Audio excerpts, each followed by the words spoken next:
Olá, bem-vindos à exposição doutrinária do Instituto Espírita Terceira Revelação Divina deste dia de hoje. Eu sou Arivelto Bustamante Fialho e sou estudante do Instituto. Coube-nos a exposição desta semana e trouxemos para nossa reflexão o título Somos Todos Filhos Pródigos de Deus. Antes, porém, de darmos seguimentos à reflexão, rogamos aos benfeitores amigos que nos inspirem e nos intuam para que possamos, neste trabalho, ser instrumento verdadeiramente útil na propagação dos ensinos do Mestre Jesus.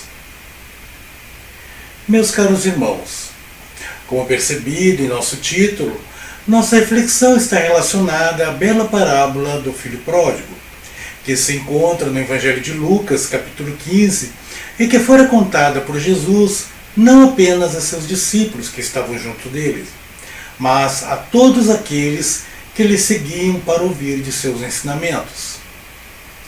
Esta parábola pode ser examinada de maneira mais simplificada e restrita, por exemplo, focando unicamente o aspecto do perdão, como comumente se faz, ou ainda em seu amplo espectro de conhecimentos, como, por exemplo, a análise do ciúmes, da decepção, da insensatez, a humildade e o incondicional amor, e ainda uma ampla análise dos perfis psicológicos dos três atores em questão, o pai e ambos os filhos. Nosso enfoque principal será o filho mais novo, pois que tratamos de traçar um paralelo entre cada um de nós em nosso longo processo de maturação moral e, portanto, espiritual. Entretanto, também faremos referências ao pai e mais brevemente ao filho mais velho. Outro ponto que queremos esclarecer é que nossa análise traz elementos subjetivos de detalhes que não são especificados no texto original. Porém, nosso objetivo é apenas o de tornar mais compreensivo sem alterar o significado desta lição. Como é sabido da parábola, conta o Mestre Jesus que o filho mais jovem de um fazendeiro pede ao pai seu quinhão da herança, pois desejava ganhar a vida de forma independente, longe de casa. Um detalhe importante a lembrarmos aqui é a questão temporal, portanto, histórica e regional, que estão sempre presentes nas parábolas de Jesus, embora possamos lhes tratar como atemporais e trazê-las para nossos dias. No caso em questão, era costume respeitar e preservar os bens da família que estavam sob responsabilidade do genitor e que só caberiam aos herdeiros quando este faltasse. Ter posses na época era muito difícil, portanto, um ato como o cometido pelo filho mais novo era considerado uma verdadeira afronta ao pai e à sociedade. E mesmo digno de expulsão, sem nenhum direito, pois vivia-se exclusivamente sob o pátrio poder, e tal afronta era objetivo de condenação social. Entretanto, o pai, o texto não diz, mas entendemos que possivelmente entristecido e calado, decide em vida fazer a partilha com ambos os filhos. E isso já para que fique claro a ambos que a partilha era justa. Ao que o filho mais novo, por sua vez, aguarda alguns dias, reúne suas coisas e parte. Então, por que fora feita essa partilha para os dois filhos? Quando um dos filhos reclama, ele simplesmente poderia dar o quinhão desse filho. Mas não.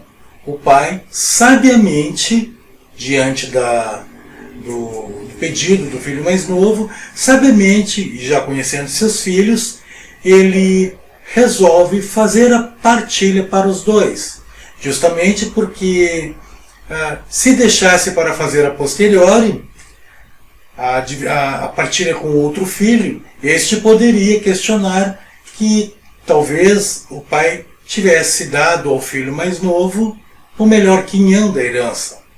Então, assim, ambos estavam presentes e viram a partilha dos bens, participaram da partilha. Vejam que aqui já podemos fazer um primeiro paralelo com nossas ações durante certa fase de nossas vidas, quando vividas no lar, junto a nossos pais. Embora, é claro, não possamos generalizar. Quantos de nós, meus irmãos, que na transição da adolescência à juventude, e principalmente desta para a maioridade, não nos sentimos autossuficientes? E algumas vezes fomos insensatos. Quantos de nós planejamos e até executamos o ato de sair de casa? E até brigamos com nossos pais que tentavam nos advertir que a vida não é tão fácil quanto pensamos, que não estamos devidamente preparados para as agruras do mundo. Mas finalmente a grande maioria dos pais, depois de muitas tentativas, de muito relutarem, desistem e deixam os filhos partirem. Notem que na parábola o pai, segundo nossa interpretação, apenas se entristece, dá o quinhão ao filho e deixa-o partir. E nem mesmo se ofende pelo que ele faz em seguida, que é o ato de vender sua parte. Novamente queremos lembrar que o texto original não traz tal afirmação. Segundo o texto, o filho, na narrativa de Jesus, partiu para uma terra longínqua e ali desperdiçou a fazenda, vivendo dissolutamente. Então não diz que ele vendera antes de partir, mas que ele partiu e desperdiçou a fazenda. Vejam que já temos aqui algo bem interessante para nossos raciocínios posteriores. Na sequência da parábola, o jovem rapaz, como era de se esperar, dado a sua imaturidade, rapidamente consome os recursos financeiros, embora não descreva em detalhes, apenas afirmando que ele desperdiçou a fazenda vivendo dissolutamente. Então, independente se ele houvera vendido antes a parte dele da fazenda e depois gasto o dinheiro dissolutamente, ou se ele, ao partir, caindo na vida, vivendo sua independência, ele resolve, talvez, de forma dissoluta, em jogatinas, desperdiçar, apostar o seu quinhão da fazenda. Independente disso, ele consumiu em jogatinas, em festas, em prostituição, a ponto de ficar verdadeiramente na sarjeta. E não tendo crédito mais nos bares e assemelhados, sendo repudiado por aqueles que só lhe queriam o dinheiro e não a companhia. Até mesmo porque seu comportamento pernicioso e insensato não inspirava confiança de pessoas de bem.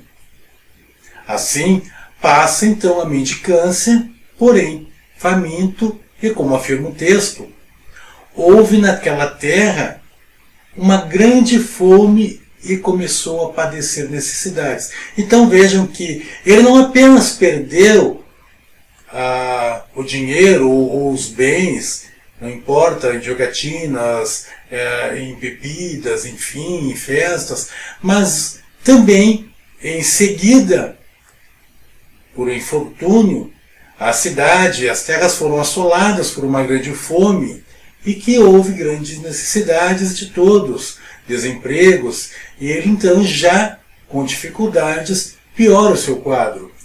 Desesperado, então, ele parte em busca de auxílio, de ajuda. E então finalmente consegue um trabalho como cuidador de porcos, é o que nos diz a parábola. E um fato importante a ser levado em conta aqui é o de que na cultura judaico-cristã o porco era considerado um animal impuro e, portanto, ser um criador de porcos era um trabalho que um judeu jamais aceitaria fazer. Mas a fome e o desespero falaram mais alto e o jovem orgulhoso curva-se à necessidade. Vejam que então é a vida ensinando. E um dos pontos chaves dessa parábola é justamente seu ápice que define a mudança da atitude do jovem rapaz, sua reflexão da vida, comparando o que tinha com o que no momento tem. O texto diz: e desejava encher seu estômago com as bolotas que os porcos comiam, e ninguém lhe dava nada. E caindo em si disse: quantos trabalhadores meu pai tem abundância de pão, e eu aqui pereço de fome. Levantar-me-ei, irei ter com meu pai, e dir-lhe-ei: Pai, pequei contra o céu e perante a ti, já não sou digno de ser chamado teu filho. Faz-me como um dos teus trabalhadores. E levantando-se foi para seu pai. Percebam aqui então que nesse instante de reflexão, olhando o seu quadro, ele então lhe ocorre essa ideia como se uma voz interior, a sua voz de consciência que antes não falava, agora perante a necessidade ele a ouve e lhe intui justamente a voltar e rogar ao pai que lhe ajudasse. Vale esclarecer aqui aos nossos irmãos o significado também de bolotas. Tal termo, bolotas, era usado para designar as vagens alfarrobeira, que é uma árvore, mais especificamente, essas bolotas eram os grãos dentro da vagem, que não são exatamente feijões. Até o formato é um pouco diferente dos feijões que conhecemos tradicionalmente. A árvore mesmo é uma árvore bem maior, cerca de 20 metros de altura. E o interessante é que a semente é rica em proteína e adocicada. E nos dias atuais ela é receitada por alguns pesquisadores como um excelente substituto ao chocolate. Todos sabemos que causa, apesar de tentador, causa mal. Mas voltando agora à analogia comparativa conosco, percebemos aí a grande lição da vida que aquele pai sábio e experiente deixa seu filho insensato experienciar. Dizem alguns que crescemos com a dor. E muito mais quando ela vem como resultado de atitudes precipitadas nossas. Todos nós temos experiências com a dor, porém, se maturamos no tempo certo, com atitudes corretas, seu efeito sobre nós será muito menos danoso e dará mesmo assim seu contributo em nosso aprendizado.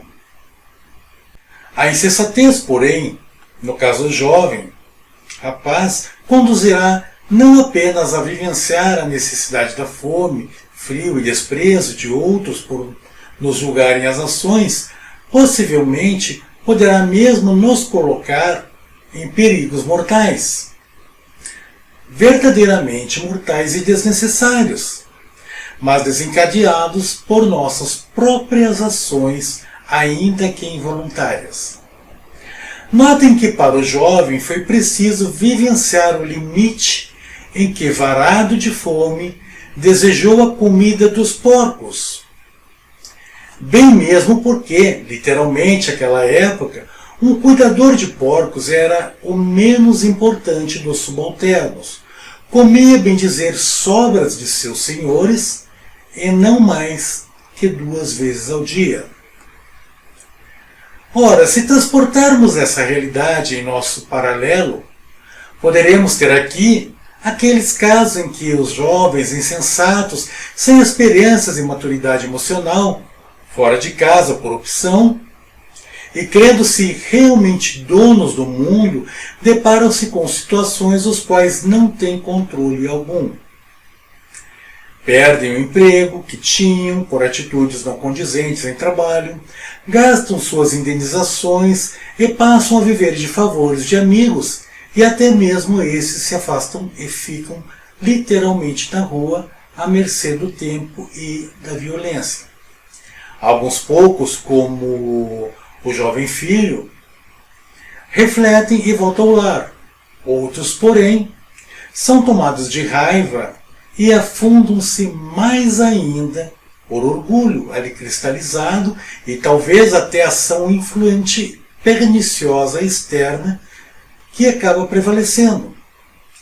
E vejam que aqui nos referimos tanto à ação dos amigos encarnados como influências espirituais sintonizadas com aquele baixo padrão vibratório. Mas foquemos-nos agora no retorno ao lar.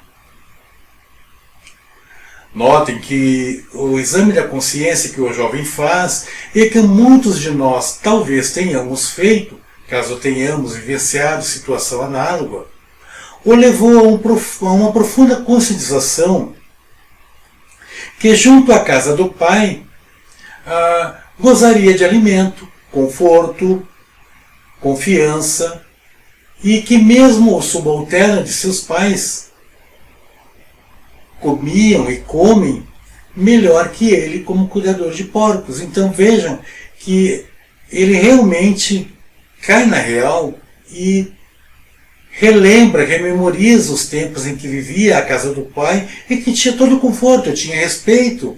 E até mesmo lembra que os subalternos do pai, os empregados, viviam muito melhor do que ele, eram respeitados e não comiam restos de comida, não comiam sobras. Muitos até, como se conhece da história, comiam à mesa com seus patrões.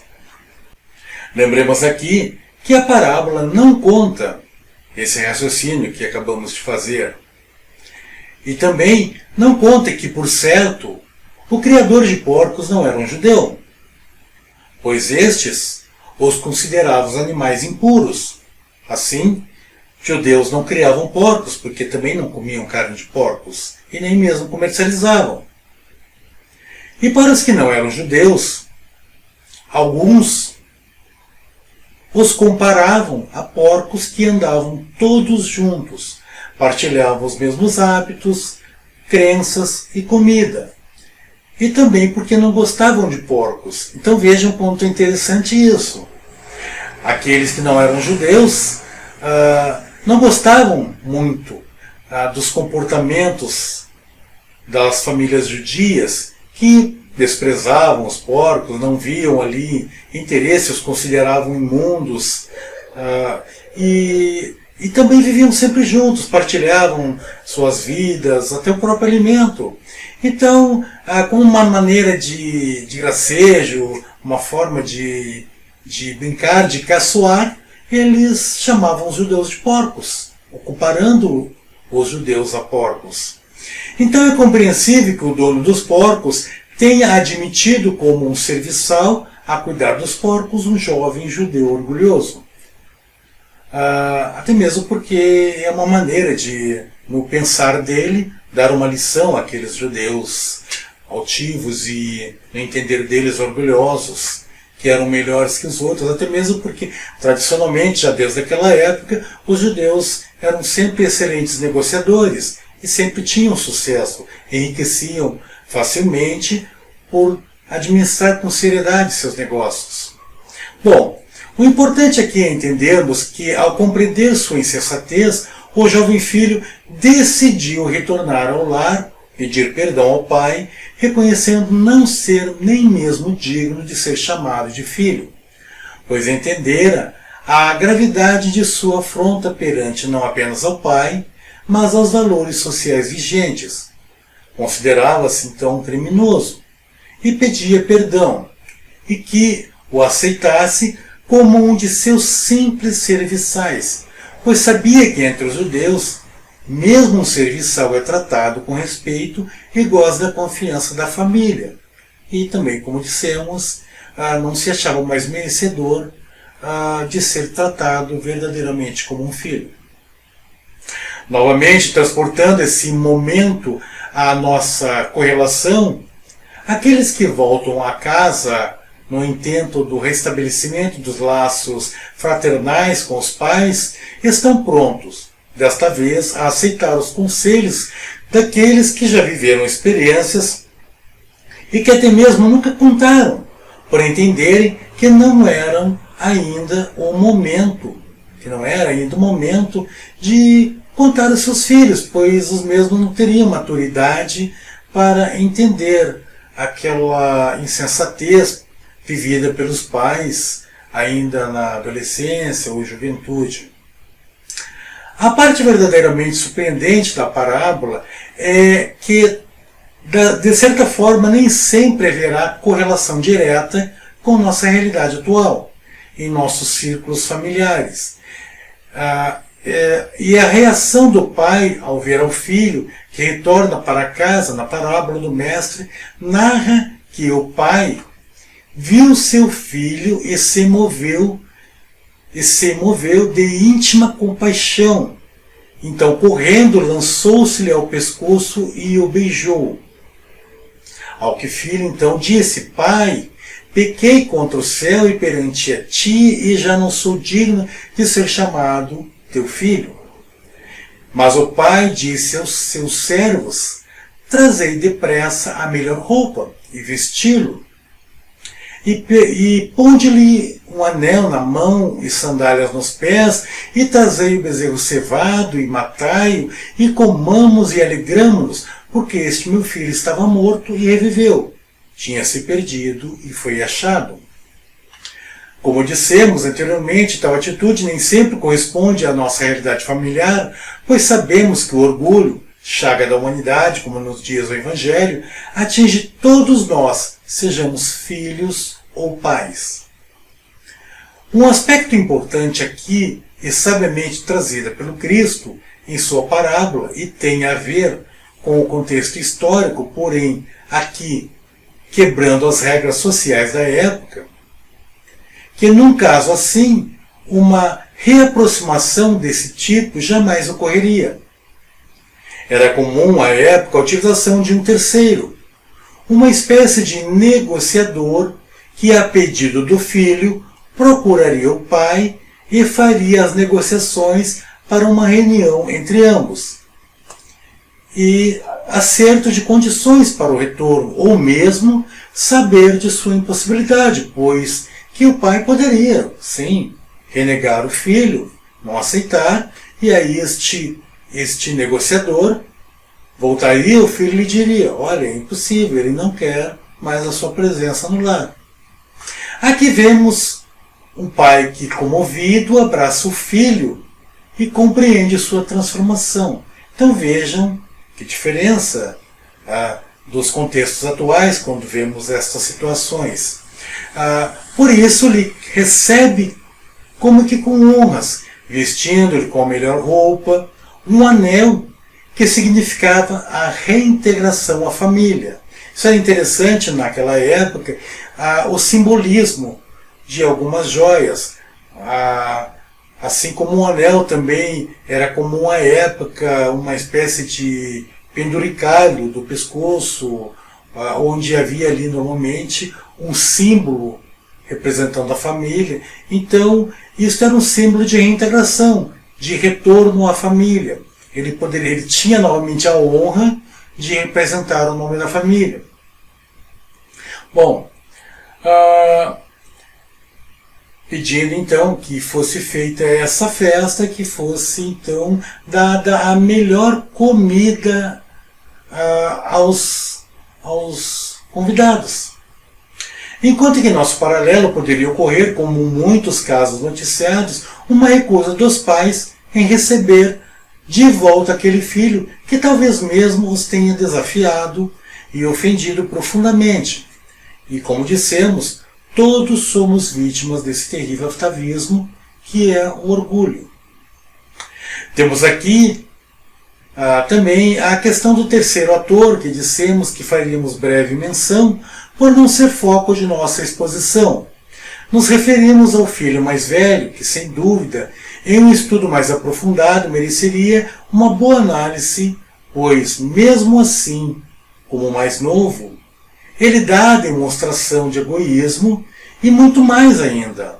Ele demonstra orgulho, ele demonstra ciúme, ele demonstra vaidade e também ele demonstra vitimismo. Até mesmo porque vamos ver mais adiante lá, ele, sabendo da festa, ele vai, aproxima-se à casa e solicita a presença do pai que vem ter com ele. Então ele reclama ao pai justamente o porquê aquela recepção, já que o filho mais novo traíra, fora embora, desconsiderando completamente a família, deixando que ele, o filho mais velho, tocasse os negócios. Então, por que ele, mais velho, então, tão ocupado com os negócios da família, nunca recebera tal homenagem, tal reconhecimento, nunca fora morto o novilho mais cevado e dado uma grande festa repleta de convidados. Mas voltemos ao nosso foco, que é entender a profundidade da lição trazida por Jesus. Na parábola, certamente podemos entender que o Cristo utiliza a figura do Pai para representar Deus. E Deus, em sua sabedoria infinita, justiça e bondade, reconhece profundamente cada um de seus filhos. Ele nos conhece nossa essência. Assim, jamais Deus discute ou briga conosco. Jamais Ele tentará nos convencer de algo. Por isso Ele nos concedeu o livre-arbítrio para fazermos nossas escolhas e ainda, por sua infinita bondade, vejam só, a cada um de nós, Ele destinou benfeitores amigos, espíritos mais esclarecidos que, se permitirmos, se aproximam de nós, nos insuflando na consciência boas sugestões. Porém, caberá a nós sempre as escolhas, bem como as consequências. A não necessidade do negociador deixa claro que não há necessidade que ninguém fale por nós a Deus. Claro que nada impede de que peçamos a Deus em nome de alguém. Isso é comum fazermos em nossas preces. Muitas vezes alguém nos pede: olha, reze a Deus por mim. É feito, não me custa nada. Porém, esse diálogo com Deus não se faz necessário que um outro venha fazê-lo por nós, porque este trânsito é livre. Este canal de comunicação é aberto. Assim também nós podemos, se quisermos, nos dirigir a nossos benfeitores. Se não quisermos nos dirigir a Deus, achando que não temos o merecimento para falar com Deus, procuramos então conversar com nossos benfeitores espirituais, a quem chamamos muitas vezes de anjo da guarda, conforme algumas denominações religiosas, na doutrina cristã mesmo. Na doutrina espírita, nós, estudantes, comumente chamamos de benfeitores espirituais. Sem protocolos, sem formalismos. Posso conversar e devo conversar com meu benfeitor espiritual como um amigo. A única condição é a verdadeira intenção, a sinceridade no coração, pois em verdade Ele nos vê como somos, em nossos pensamentos, em nossos sentimentos, e estes sim irão originar as palavras e os atos. Os estudiosos dizem que este é o verdadeiro significado do termo latim religai ou religião, a reconciliação com Deus após termos compreendido que nos excedemos, que fomos insensatos apesar de termos muitas vezes sentido que éramos movidos pelo orgulho e pela vaidade. E no diálogo que o pai tem com o filho mais velho, quando este lhe vem interpelar, pedindo justificativa frente à afronta que o irmão fizera ao pai, então lhe faz ver respondendo-lhe: Filho, tu sempre estás comigo, e todas as minhas coisas são tuas. Mas era justo alegrarmos-nos e regozijarmos-nos, porque este teu irmão estava morto e reviveu. Tinha se perdido e foi achado. Jesus então encerra a parábola e deixa-nos o mais belo presente, que é a certeza que não importa o que fizermos ou venhamos fazer, e que tenha transgredido ou transgrida as leis dos homens e mesmo as leis morais, como conhecemos e costumamos chamar de leis divinas ou naturais.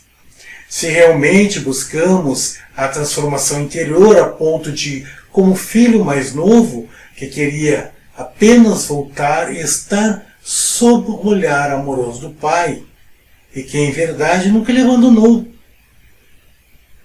e sempre esteve zelando por ele. Então, que nos dirigimos ao Pai, humildes e de coração aberto, e Ele sempre nos receberá e com certeza se regozijará por nos termos crescido internamente.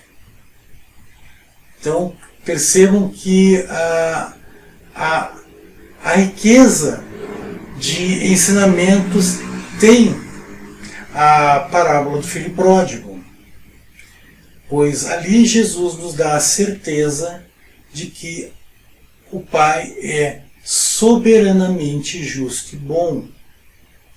E se tivermos que responder por algo, será por nossas inconsequências, e não será Deus que nos castigará, mas a suprema lei da justiça e da causa e efeito.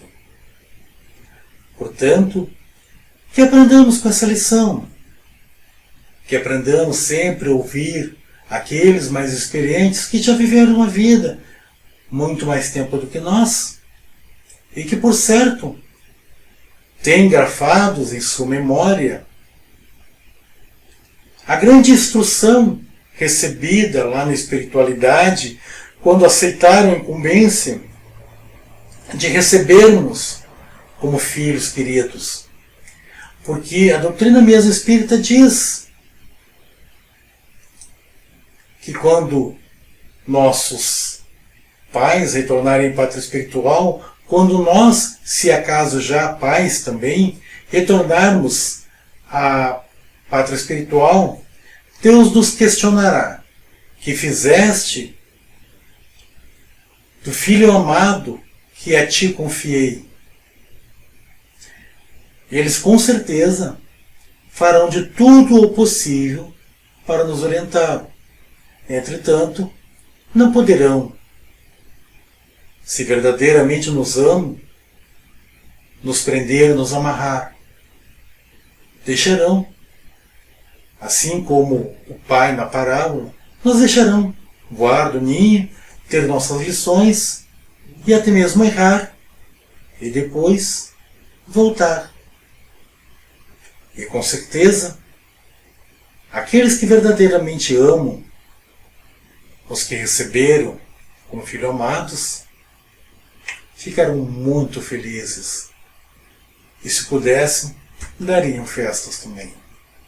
Então, muito obrigado pela oportunidade. Desejo a todos um excelente restante de semana e até mais.